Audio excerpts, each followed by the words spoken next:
Hello and welcome to the Evo India YouTube channel, and welcome to the first ride of the TVS Jupiter 110 new for 2024. In this video, I'm going to be telling you exactly what all the changes that TVS have made to this scooter and how they have impacted the riding experience and whether or not you or your family should consider getting one. But before I proceed, don't forget to like this video, share it with like-minded enthusiasts and smash that bell icon for all of our video drops.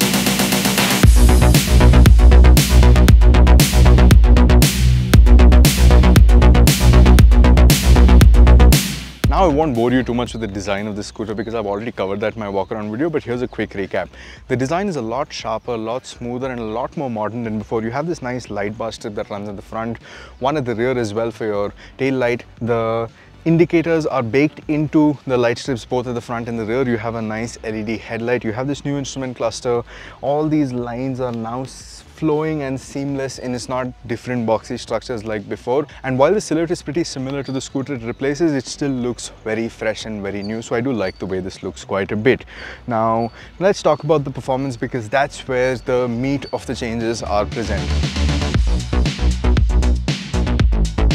Now the engine, while the 113cc displacement and the overall engine is very similar to the model it replaces, the internals have been reworked quite a bit with a little more performance and a lot more efficiency in mind. So to that end, you have DLC coating for the pistons, and a lot of the other friction surfaces where a lot of the efficiency is lost have been DLC coated to reduce the friction and the loss of efficiency and performance because of that friction. And apart from that, you also have a new iGo assist system. So it's essentially an electric hybrid assist system. Now this is not a hybrid system like you'd find on something like a Toyota Camry. This is more of a mild hybrid assist system that will just slightly fill in the gaps in the power delivery system. So to that end, you have a little more power and torque to play with. You have 7.9 bhp over 7.7 on the previous bike and a whole 9.2 Newton meters of torque, which can go up to 9.8 when you are using the hybrid assist system.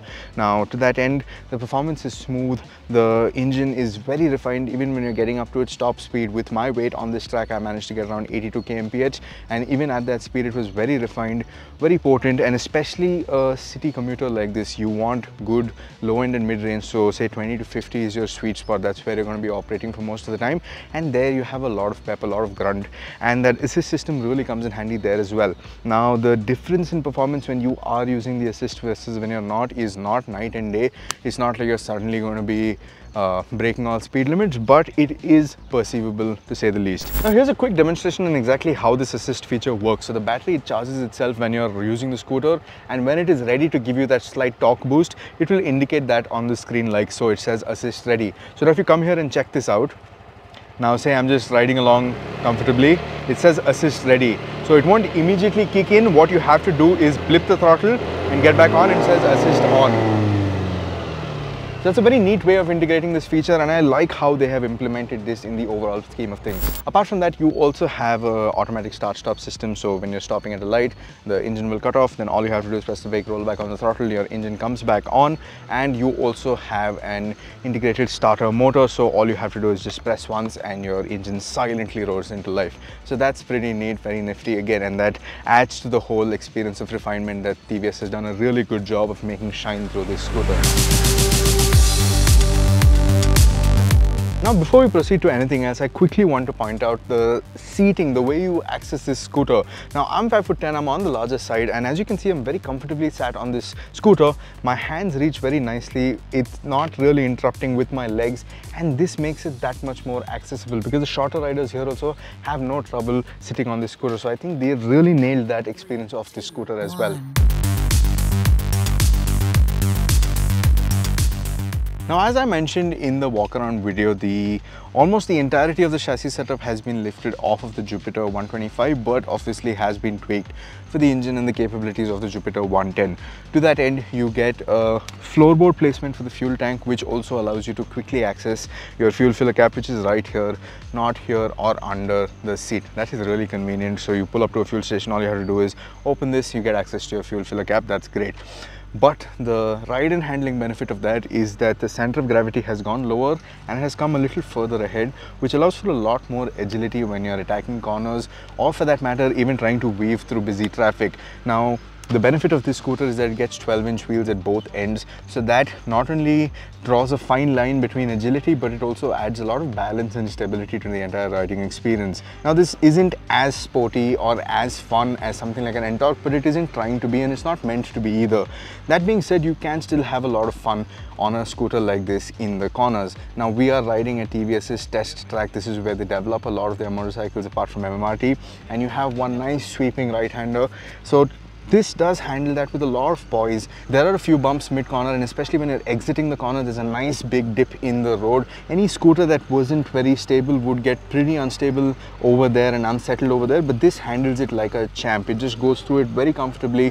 It's a very relaxing place to be. You're not really worried by the scooter throwing any surprises mid-corner. So to that end, TVS has done a really good job of making this very approachable to someone who wants a basic commuter, something they want to have a relaxed ride on, but at the same time, if there's someone who wants to have a little fun in the corners or maybe even go out for a ride, this will do that, and it will do that pretty well. The engine is also peppy enough to support it. 80 to 85 kmph you can accomplish easily, and even at those speeds, the chassis setup is so comfortable, it's so pliant that it just takes everything with its stride. No problems whatsoever. Now braking, it comes with a disc brake at the front and a drum brake at the rear. Now this is the top end variant, so this does get the disc brake. The base and the mid variants don't get the disc brake, they have a drum brake, and I haven't ridden that yet, so I can't comment on that. But on this, braking performance is solid, and with the CBS, if you really find yourself in a hairy situation where you need to get a handful of the brakes, you can be rest assured that it won't slide from the front or the rear, so that is good as well. So on the safety front, they have that covered as well. Another thing is the ride quality. Now like I said, those 3 bumps in the corner are really all I had to gauge the ride quality of the scooter, but on those bumps, even fully leaned over, this took it like a champ. How this does survive in our pothole-ridden roads is something I look forward to testing, but I have a sneaking suspicion that this will handle all of that quite well. Now we all know that TVS loves playing the tech game, and in fact they were amongst the first few to introduce connected features to any scooters in the Indian market, and this scooter is no different. With the top end SmartXonnect variant, you get a nice digital screen which displays everything you want at a glance. So you have your ride data, your odometer, your speedometer, instant fuel economy, average fuel economy, and all of that. Plus when you do add your Bluetooth connectivity, you get turn-by-turn navigation, call alerts, and all of that. Your starter button also doubles as a button to prompt voice commands. So if you are paired with your intercom system, you can use that to tell the scooter what you want it to do. You can't tell it to ride it yet, this is not autonomous, but things like setting map locations and all of that, and a bunch of other features you can access with your voice. So that's pretty great. Apart from that, this top end variant, it also benefits from that light strip that you see, LED headlights, the light strip behind. You get this panic brake function, so if above 50 kmph you grab a handful of the brakes and you need to stop in an emergency situation, you will indicate to other riders that you are doing an emergency braking maneuver, and your hazard lights will flash for a bit. You have a hazard switch on this which is integrated into the indicator, so you long press that and your hazard lights come on. Apart from that, you have all the other basic features that you would come to expect from a scooter. You have a 30-litre boot, you have this front filler fuel cap, you also have this nice cubby hole over here which can even swallow a 1-litre bottle, I guess. Prices for the Jupiter 110 start at rupees 73,700. Now this is for the basic drum variant with steel wheels. Now for the drum and alloy variant, you're paying 79,200. For the SmartXonnect version with the drum brake, you're spending 83,250. And for the SmartXonnect with the disc brake, you're paying 87,250. And at that price point, I feel like this is a great scooter, because what you're looking for in a 110cc commuter scooter segment is something that's safe, that's reliable, that is convenient, it's easy to ride, it doesn't demand too much from you as a rider, and it also gives you a lot in terms of the riding experience. And I feel this does a good job of offering all of that in this nice looking package. Now you have a lot of tech for youngsters to be entertained. Apart from that, you also have all the benefits of that small battery and that motor setup that allows you the boost for that short durations of time. You also have the start-stop and the starter generator, which makes the whole riding experience that much more refined and sophisticated. And in terms of the ride and quality package, I can't comment completely on the ride just yet, but my promises for that are pretty strong. I feel like it'll be a great riding scooter in the city as well. The handling TVS has nailed, as they usually always do. So what you are getting here is a very complete package, one that I would be very happy to recommend if you're looking for a commuter scooter for you or anyone in your family. But that's what I think about the scooter. What do you think about it? Let me know in the comment section down below, and I'm glad to have a conversation with you about it.